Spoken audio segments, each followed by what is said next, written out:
Welcome to the VO2 Lounge Coaching Podcast. If you're new, sit back, relax and enjoy the episode. If you're a returning listener and have not already done so, please feel free to rate the show and share it with your friends. It's the best way to support the show and help the podcast grow. If you'd like to become an athlete at the VO2 Lounge Coaching, then email me at the vo2lounge@gmail.com, which you can find down in the description. I take on athletes of all different calibers, whether you're looking to take on your first sportive, just getting into the sport, or targeting a win at a national road race. I'm here to support you in whatever your goals may be. Now for this episode. This is somewhat of a rerun of my most downloaded episode to date, which was on hot and cold exposure. My delivery back then wasn't quite as good, the audio quality wasn't as good, and many new listeners would not have listened to the episode yet. It felt like doing it disjustice, just re-uploading it and adding a little bit of a intro at the beginning to explain some of the background and so on and so forth. So I thought I'd re-go through my notes, readjust them in places, rewrite them in places, and just deliver it fresh for everyone to listen to. So let's get into the episode. Hot and cold exposure has seen a recent surge in popularity with various new devices emerging on the market. In doing some research for this, I was just getting inundated almost with these like bod pods and all these other kind of different saunas, like things that people can either put themselves in to control a cold bath of water, essentially an expensive ice bath. Now, this trend is driven by reports of significant health benefits, in particular a reduction in all-cause mortality. People often report feeling more stimulated and motivated after cold exposure, whether through ice baths or cold showers. And in this episode, we'll focus mainly on the health benefits of the combination of hot and cold exposure, though we'll also touch on some of the other more subjective benefits. Now, of course, training more is going to result in improved performance benefit, but often people like to have other ways to relax and wind down during heavy training phases and kind of in the off season as well, just to do something a little bit different. And hot and cold exposure can be just that. So let's go into some of the benefits, some high level bits of information on what we'll be covering today, and before we get into the real kind of in-depth minutiae of everything. Firstly, regular hot and cold exposure is associated with decreased cardiovascular and all-cause mortality. And this suggests that incorporating these practices into one's routine can contribute to a longer, healthier life. All-cause mortality, if you don't already know, is just basically death from everything essentially that is an accidental death. So cancer, it can be heart attack, it could be anything. Now, exposure to hot and cold temperatures has been shown to lower the incidence of hypertension, so high blood pressure. This is partly due to the reduction in blood pressure that can result from these practices. Now, regular exposure can also reduce the incidence of respiratory disease. The mechanisms behind this include improved immune function and respiratory efficiencies. There is evidence suggesting that hot and cold exposure can reduce the risk of Alzheimer's disease and dementia. This benefit is linked to improved blood flow and reduced arterial stiffness, which enhances brain health, essentially through likely the improved blood flow to the brain, which is an organ. Both hot and cold, mechanisms behind this. Now, both hot and cold exposure can lead to vasodilation and vasoconstriction, respectively. So vasoconstriction, the shrinking of essentially like veins and arteries, vasodilation, their expansion, and obviously the cold environment is going to cause that constriction, whereas dilation is going to be as a result of the heat, like the high temperatures. Now these both help in regulating blood pressure. The contrast in temperatures can induce a relaxation response, reducing stress and improving overall mental health. This is probably one of the main pieces, I think, where it's most beneficial to athletes, is definitely especially if you're someone who's on a training block or has the time and doesn't have other things they need to get to do and they're already training a large amount, or this is, say you're lucky enough to have a sauna at home and you're, say, substituting this for time with your partner on the sofa watching TV. You're just both, using a sauna. This relaxation and almost mindfulness practice in a way that's going to come with this to some extent is what I think one of the biggest benefits really is that time, not necessarily alone, because you could be doing it with other people, but without technology, without other stimuluses, and just switching off for 20 minutes, 30 minutes, an hour, and just focusing on the present time as it is. Increased sweating and fluid loss, which helps in detoxification and can improve skin health. Reduced arterial stiffness and improved endothelial function. These improvements enhance cardiovascular health, reducing the risk of related disease. So just the effectiveness at which your arteries are able, and veins and vasculature are able to contract and dilate and so on. The additional benefits: improved cognition and mental health. Exposure to varying temperatures has been linked to enhanced cognitive function and mental health, potentially due to the release of endorphins and improved circulation. Improved health of the endocrine system. This includes better hormonal balance, which can affect everything from metabolism to mood.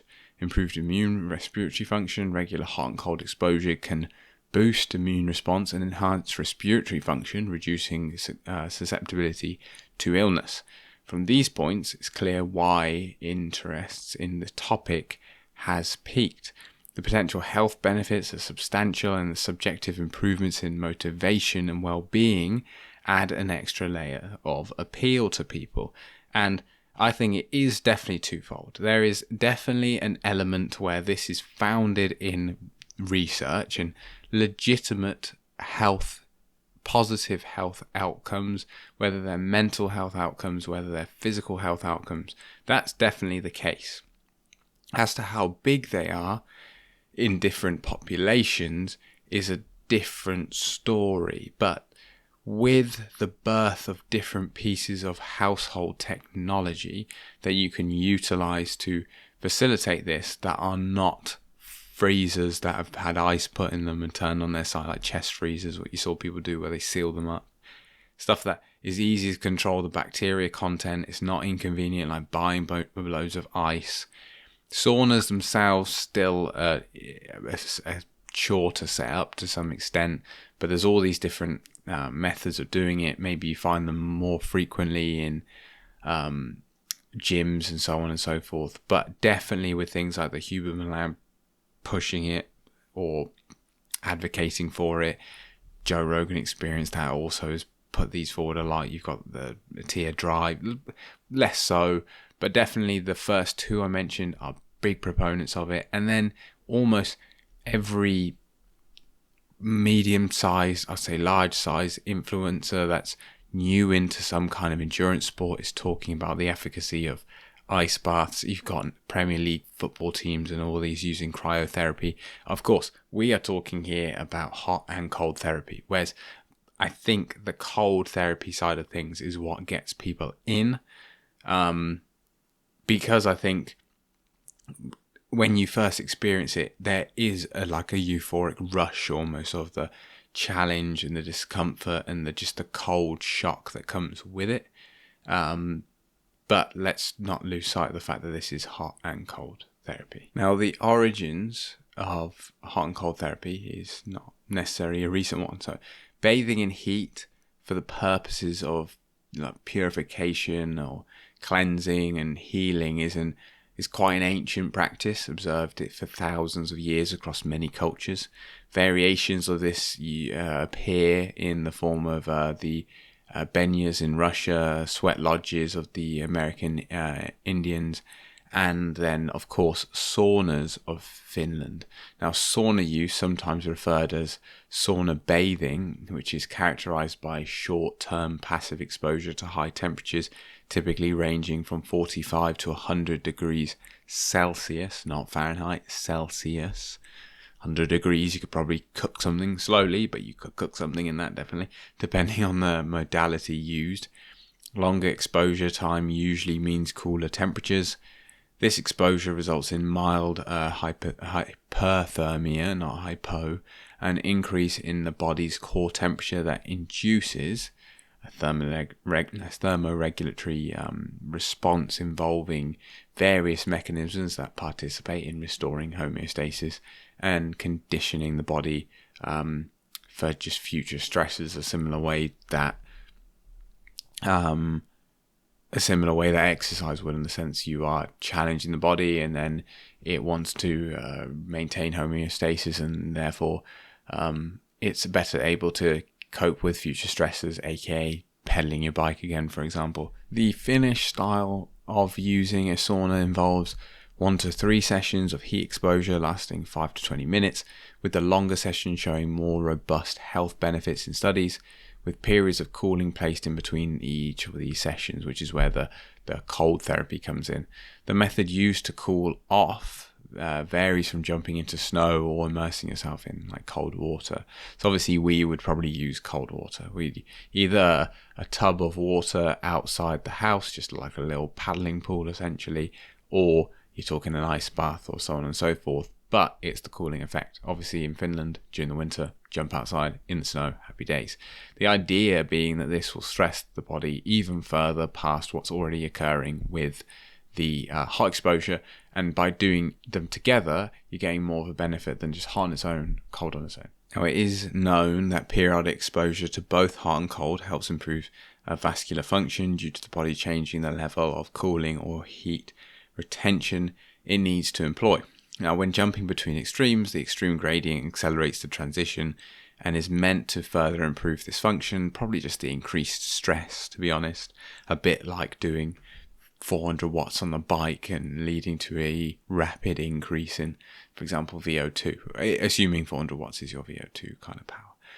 When an individual returns to the sauna after a swim in the ice cold water or in the snow or whatever it is, the effect is evidenced by a swelling or swollen hands and legs together with strong pulsation sensations, as the blood flow is strongly stimulated by the extreme variations in temperature. And that is the challenge happening right there. Your body is going through this drastic change and trying to cope with it and maintain homeostasis, and therefore some kind of adaptation is going to be triggered. Now, we mentioned earlier the underlying mechanisms and the physiological response and / effects to heat stress, but let's now go into them in greater detail. Now, exposure to high temperatures stresses the body, triggering a rapid response that primarily affects the skin and the cardiovascular system.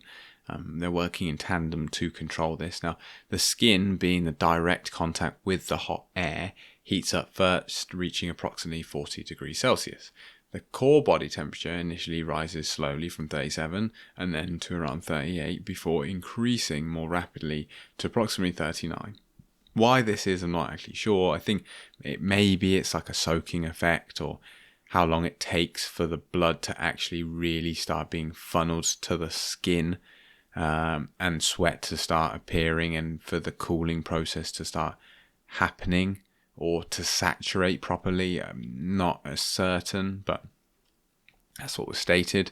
Now, the cardiovascular response during the heat exposure, the cardiac output can increase by as much as 60 to 70%, and the heart rate can reach up to 150 beats per minute while you are sat down, which highlights how great a stress this is, which also highlights, later on, we'll touch on it a bit, but how obviously heat acclimation for athletes is so important.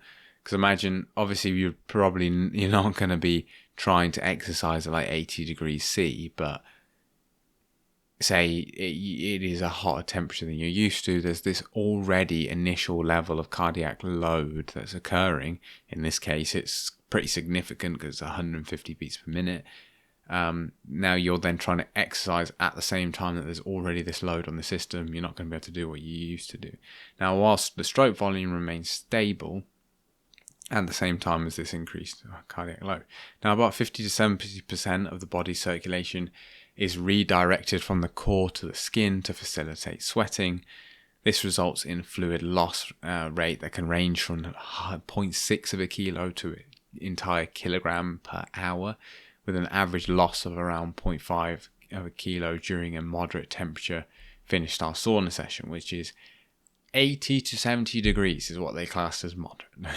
Now, acute heat exposure also induces an increase in overall plasma volume, which helps mitigate the decrease in core blood volume. This increase in plasma volume provides a reserve source of fluid for sweating and aids in cooling the body, prevents rapid increase in core body temperature, and enhances heat tolerance. This is something that also happens very quickly with exercise. We know that when you first, your total blood volume or plasma volume is the first thing that drops off quickly and is the first thing that comes back very quickly, or maybe one of the first things, maybe not the first thing, but it is something that returns quickly, and for this reason, one, transporting fuel, but also because of this reserve, as they describe it, for heat rejection and so on. Now, as mentioned already, repeated sauna use acclimates the body to heat and optimizes the response to future heat exposure. Now, this adaptation is likely due to hormesis, and a biological phenomenon where exposure to mild stressor triggers a compensatory defense response that is disproportionate to the magnitude of the stressor. Obviously, you want to sort of overcompensate to some extent. Now, hormesis activates a range of protective mechanisms that not only repair cell damage but also provide protection against subsequent exposures to more severe stresses. Now, we've spoken about exercise and compared it to exercise a lot. Now, many physiological responses to sauna use are remarkably similar to those experienced during moderate to vigorous intensity aerobic exercise. This similarity has led to the proposition, shall we say, that sauna use could serve as an alternative to aerobic exercise for individuals who are unable to engage in physical activity due to chronic disease or physical limitations. However, it's important to emphasize that exercise should be prioritized when possible, as it offers more comprehensive benefits, including greater muscular perfusion and larger scale adaptations in general. It's a greater stressor, results in greater responses, whereas hot and cold therapy can offer all the same things to a lesser extent. And when used in tandem, it can be a potent tool, but this is definitely not a you do hot and cold therapy 3 hours a week, don't worry about exercise. That's definitely not what it is. But to kind of summarize it, while sauna bathing provides significant health benefits and can serve as a useful adjunct to exercise, it should not be considered a replacement for physical activity. Exercise remains the primary method for achieving extensive cardiovascular and muscular adaptations. For those who can exercise, incorporating sauna sessions can enhance overall health and improve heat tolerance. And then for those who cannot, sauna use offers a valuable alternative to gain some of the benefits associated with aerobic exercise. I think maybe if you're injured, like severely, say you're on the bike, break a collarbone, or you break your hand, or whatever it is, where you're still able to get about, it's just you need to spend a bit of time away from the bike. This can be definitely something that maybe even it will keep the plasma volume a bit higher if you're off for like 2 weeks, 3 weeks, 4 weeks or whatever. Not so certain, but essentially this is not a substitute for exercise, really. Now, what about heat shock proteins and brown fat? These are like the hot and cold therapy, sauna use, ice bath, like bingo words. They're like the heat shock proteins, HSPs. I feel like they're the golden apple. Anyway, so heat shock proteins. Let's start with them. Heat shock proteins are a crucial adaptive response to heat stress, playing a significant role in numerous cellular processes. Now, immune function, so HSPs, we'll call them, assist in the proper functioning of the immune system by ensuring proteins involved in immune responses maintain their structure and function. Cell signaling and cycle regulation is another thing. They are involved in this signaling pathways and the regulation of the cell cycle, ensuring cells respond appropriately to stress and damage. HSPs also help maintain the stability and proper functioning of the proteome, the entire set of proteins expressed by a cell, tissue, or organism.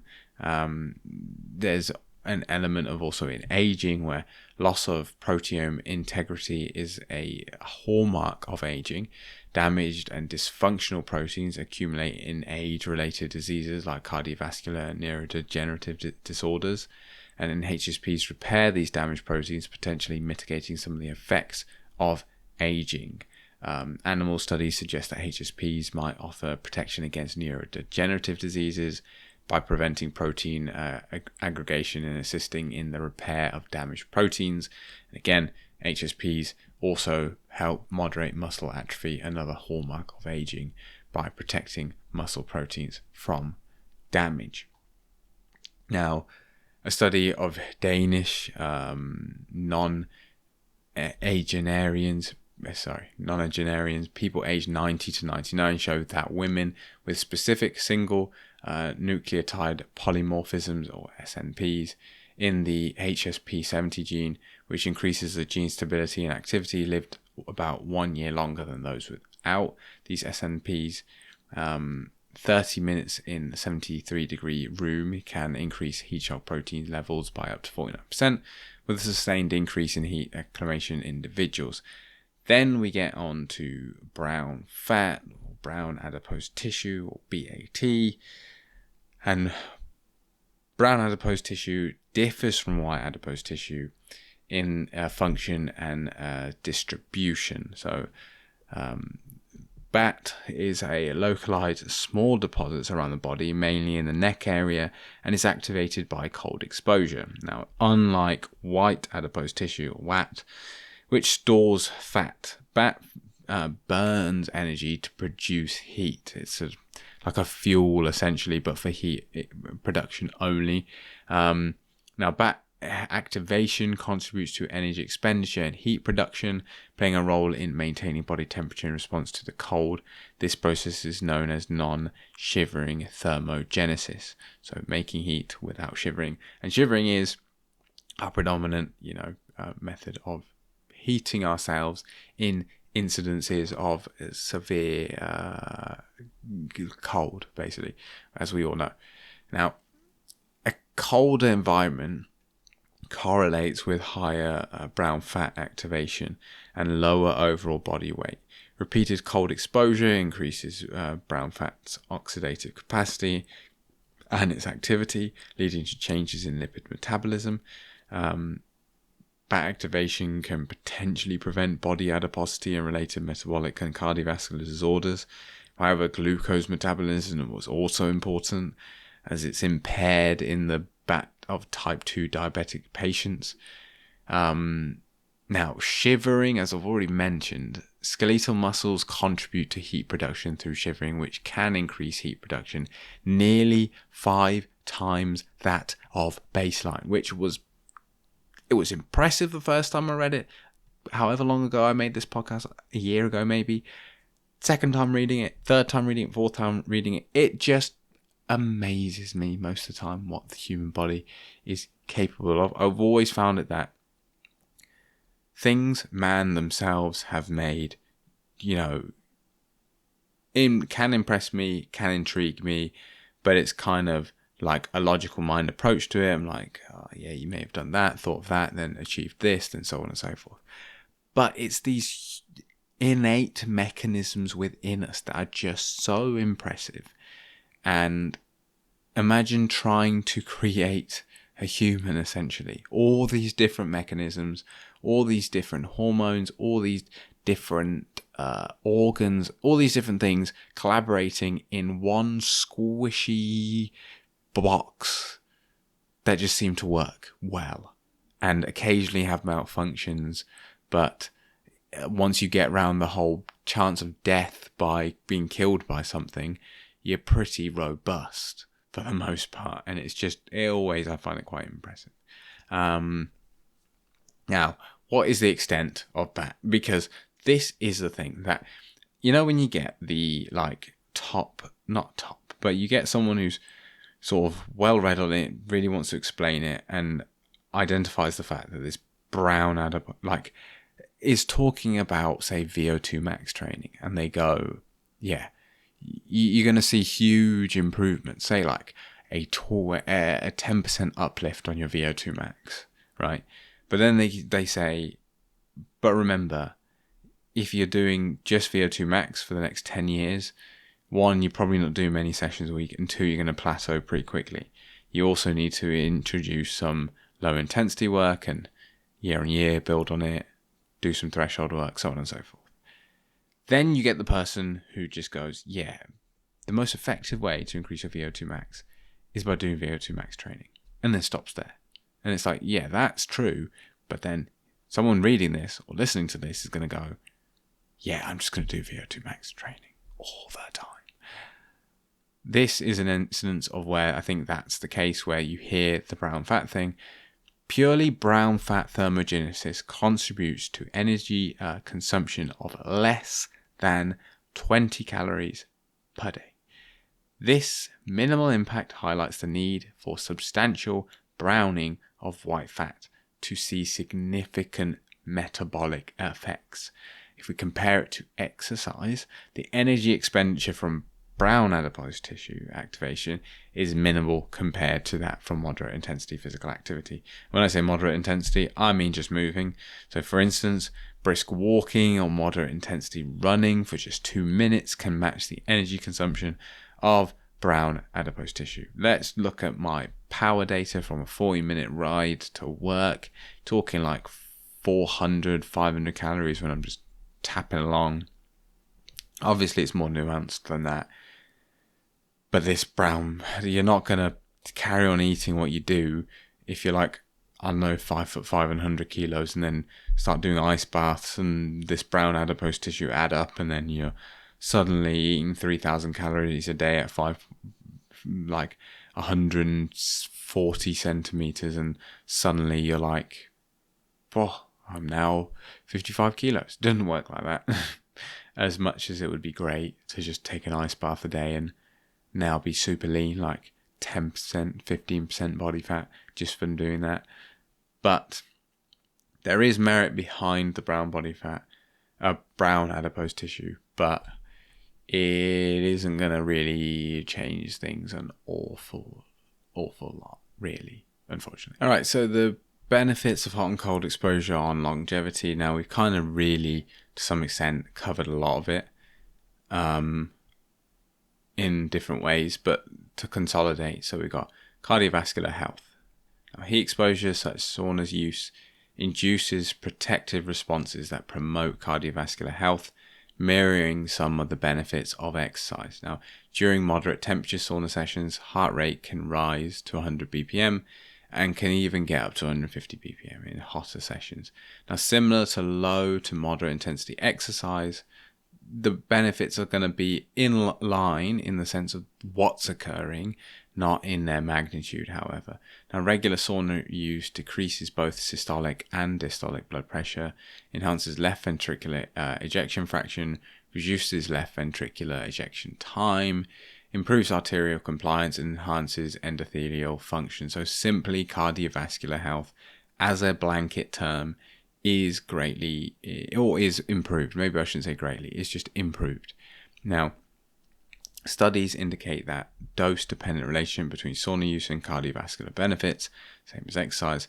For instance, men who use sauna 2 to 3 times per week had a 22% lower risk of sudden cardiac death, while those who use it 4 to 7 times per week had a 63% lower risk compared to those who use it on only a once a week basis. Now, longer sauna sessions also correlated with greater reductions in risk. Combining aerobic exercise with frequent sauna use results in the most significant reduction in cardiovascular related mortality and all-cause mortality. Now, this obviously sort of underscores the importance of exercise with the sauna use and the additional beneficial practice. I've always sort of wondered when I was revisiting this, like, and I'm not advising or advocating for any of this. I'm just merely like thinking to myself is that when you get into, say, older age, maybe you are less likely, I don't know, maybe the intensity of which your exercise is, because this is the thing, 150 BPM if you're old, probably not a good idea. But is this a practice that can apply to people in old age, like when you're 70? Maybe just doing a lighter, like 40-degree session, keeping it short.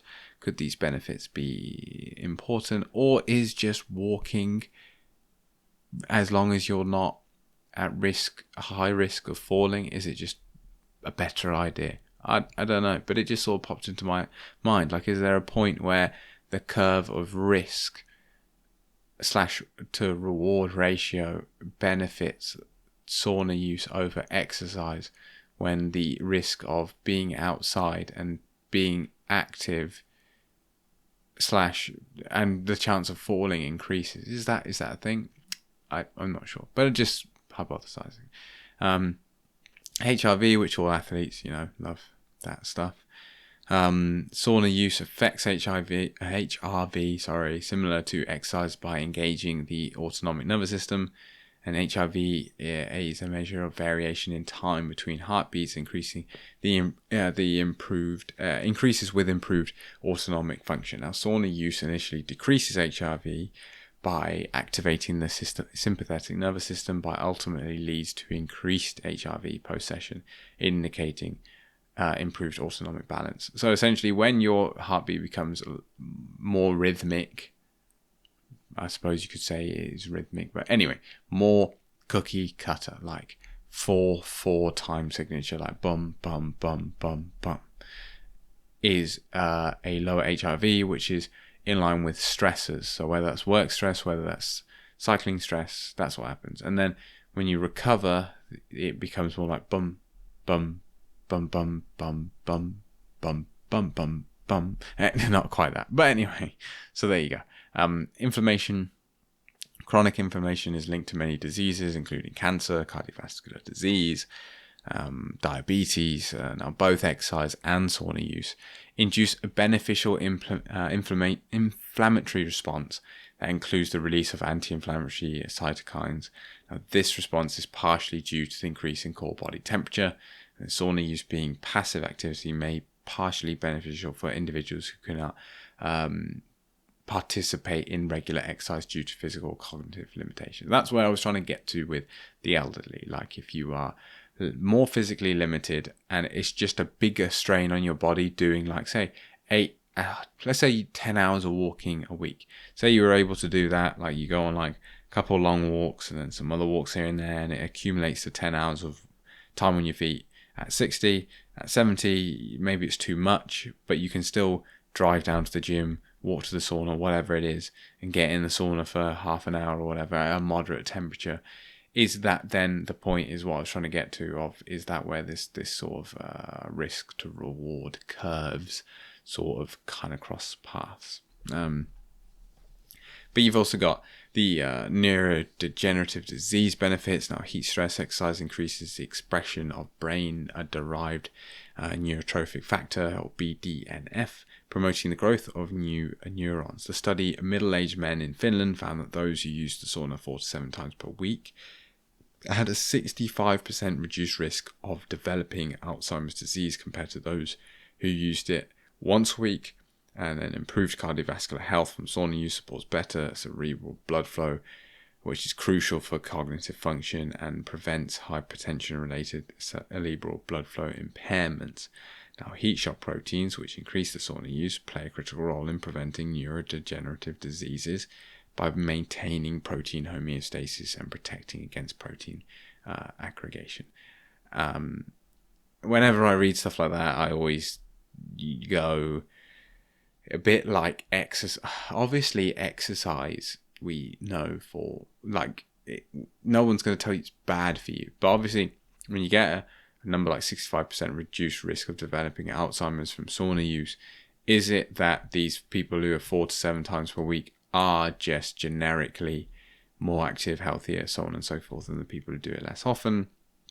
You never know. So you always have to take it with a pinch of salt, but it's like 65%. Well, what it's telling you, like I always say, is studies don't necessarily tell you what to do, but not what not to do. And in this case, they're not telling you not to go to the sauna.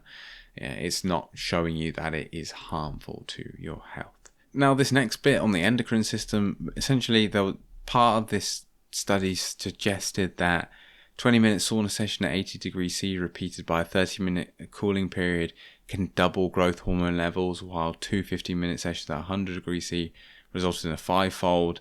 And then later down there it says a 1-hour sauna session at 80 degrees C per day for 7 days increased growth hormone levels by 16-fold. These were huge increases, to the point that I now revisiting it with my more skeptical mind is like, what were the levels before? How badly were these people down on it? But also, yeah, there's just no figures quoted here, and also there's no suggestion to how long this spike in growth hormone is. So I was a bit skeptical on it and just sort of wanted to add it there as a, if you read the study yourself or find one suggesting this, just to look at it as like, I don't think you're going to replace any kind of hormonal replacements and stuff with this. So I just looked at it a bit dubious. Maybe my understanding's not good enough, but I was just a little bit like meh of this. Anyway, there's also some preservation of muscle mass and whole in these saunas, suggesting that increased activity in AKT-mTOR pathway, which is critical for maintaining skeletal muscle mass and promoting mitochondrial biogenesis. Cold exposure, such as the activation of brown adipose tissue, contributes to energy expenditures. I've already kind of mentioned, and there was an idea that it improves some kind of metabolic health in general. Obviously, we've highlighted the fact that it's not exactly a high caloric expenditure. Now, when you come back to cardiovascular fitness, physical fitness is obviously a critical component of human health and strong independent predictor of mortality. And there's always that study talking about just being above average, giving you this 3x increase in or reduction in all-cause mortality, which obviously hopefully gets people to move and do exercise. But many factors contributing to physical fitness decline with age. For example, maximum oxygen consumption, or VO2 max, declines by approximately 10% per decade of life, regardless of activity level. Maintaining physical fitness in older adults is associated with preserved cognitive function, reduced fertility, and an overall improved quality of I just said reduced fertility. Reduced frailty and an overall improved quality of life. Now, heat stress from sauna use may contribute to improvements in physical fitness by increasing cardiorespiratory fitness, endurance, and preserving muscle mass. A similar intervention study investigated the effects of repeated sauna use on endurance and other physiological effects in 6 male distance runners. The findings showed that the 30-minute sauna session twice per week for 3 weeks post-workout increased time to exhaustion by 32% compared to their baseline. Now, these endurance improvements were accompanied by 7.1% increased plasma volume, 3.5% increase in erythrocyte, red blood cells. Now, during exercise, red blood cells transport oxygen from the lungs to the body tissue and deliver carbon dioxide to lungs for expiration. This is something that came up in my episode on heat acclimation and this potential idea of it being the poor man's altitude training and whether doing it was essentially worth it.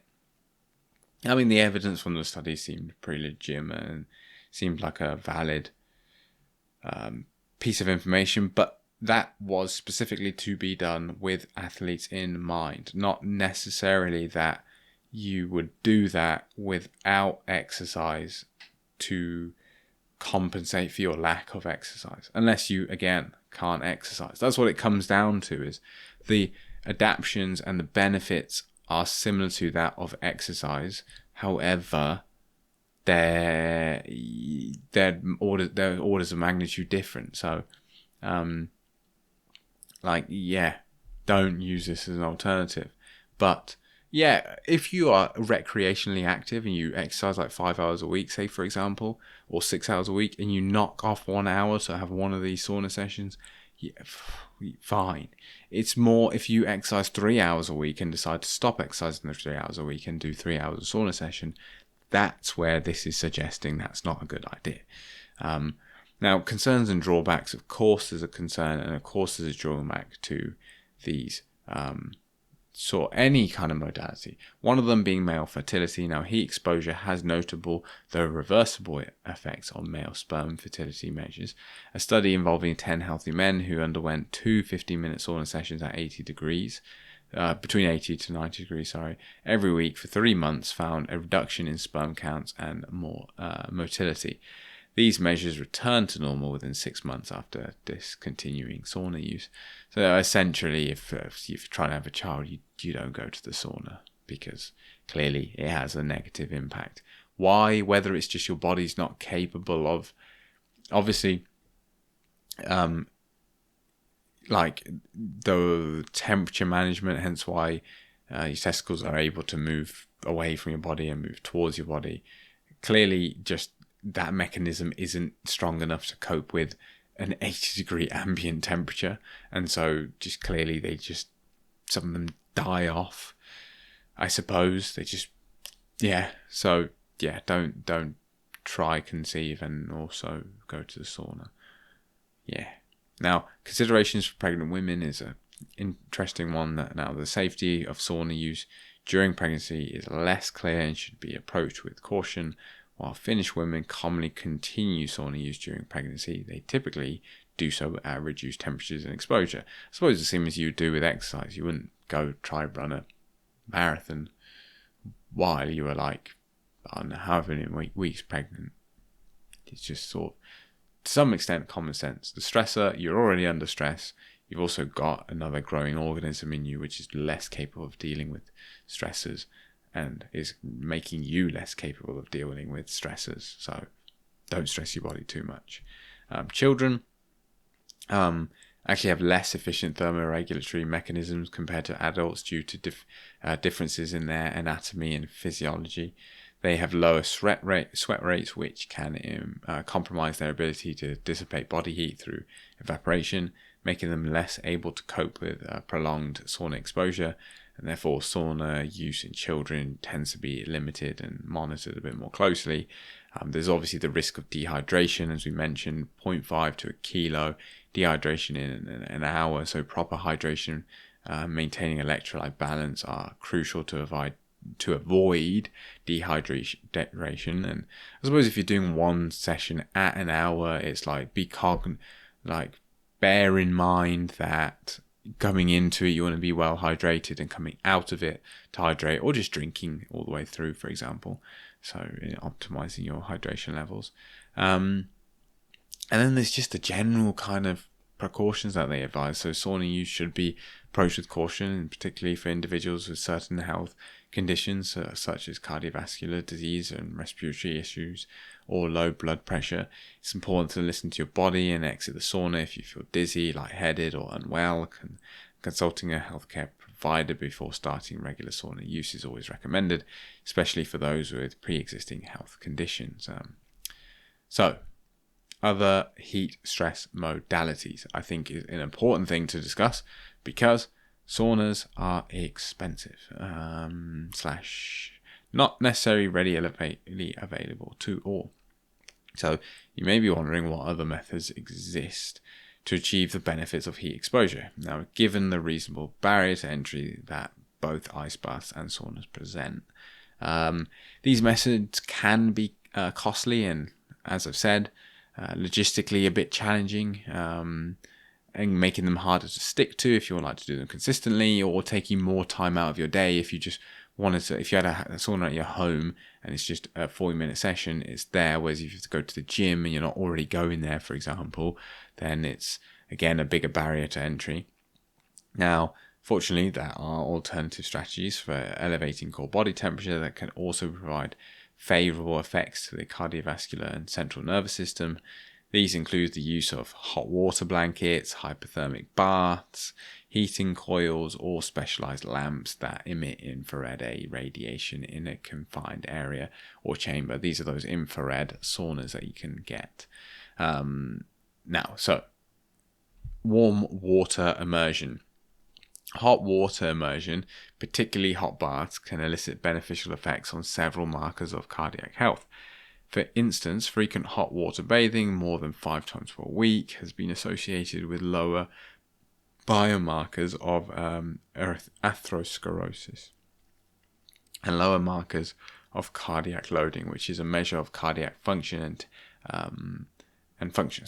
The temperature and frequency of hot water baths show dose-dependent effects like every other bit of stuff we've discussed already. Now, hot water baths also have shown to increase the presence of heat shock proteins, which are biomarkers of heat stress. And a study demonstrated that waist down immersion in 40 degrees C hot water for 1 hour significantly increased the levels of heat shock proteins. Additionally, hot baths can enhance the cerebral blood flow, particularly in the frontal lobe, which is beneficial for brain health. Now, 40 degrees C is pretty easily obtained. Your boiler, your hot water tank definitely holds water hotter than that to, prevent bacteria. So it's very easily achievable. Now, keeping the water that warm, a bit less achievable, but you can buy sort of toppers to go on top. I did have a look out of curiosity. Last time I did this, you could buy moderately inexpensive ones to keep a lot of that heat in. And then also you can just start with the bath being hotter than 40 degrees and then letting it cool slowly. But again, the similar benefit. There's also discussions of, for example, when it comes to improved athletic performance, coming back from a session where your core temperature is already elevated, particularly intervals, and then quickly transitioning to the hot bath, and that stimulus can show very favorable improvements in performance. Now, cold baths, especially if you're doing this, it's mainly the cooling effect, so you don't necessarily need an ice bath. The harder the transition, the better, but just using a cold shower, for example, especially if your bath and shower are next to each other, where you can jump out of the bath, jump into the shower quickly, douse yourself, cool yourself down, and then get back in the bath. This can be a valid method for achieving this sort of yo-yoing effect between the hot and cold environments. Now, while traditional methods like saunas and ice baths offer significant health benefits, these alternative strategies such as hot water immersion and the use of infrared lamps can also be effective. Funnily enough, a gym I went to at one point recently, they actually had these infrared lamps in a infrared sauna. Whether they're cheaper or what, I don't know. Never used one personally. Only ever been in a traditional kind of like a wet sauna, shall we call it, where you chuck the moisture on the hot rocks, and quite relaxing actually. It was at a hotel before many years ago now, actually, I'd say, before a big rugby match, a big final, and just sat in there for about 30 minutes, just cooking away, and it did feel good. I must say, it did feel good. So I don't know. Now we come to the end of the episode. What do you think? Did you hear the initial delivery? Is there anything new you learned? Is there anything you are still curious about? What do you think? Are you reconsidering doing hot and cold exposure? I personally just prioritize training at the moment. I don't do any of these other additional modalities. If I was targeting a big event, this is coming more back to the performance side of things. In the heat, yes, I would do heat acclimation right now with no big events like that, like singular big targeted events. I don't do anything like this. But what do you think? Now, for more content like this, explore my previous episodes and consider following, rating, and sharing the podcast wherever you get your podcast from. Share your thoughts or suggest future topics to the VO2Lounge@gmail.com or the VO2 Lounge Discord server, which is also linked down below. Thank you for tuning in, and until next time, it's goodbye.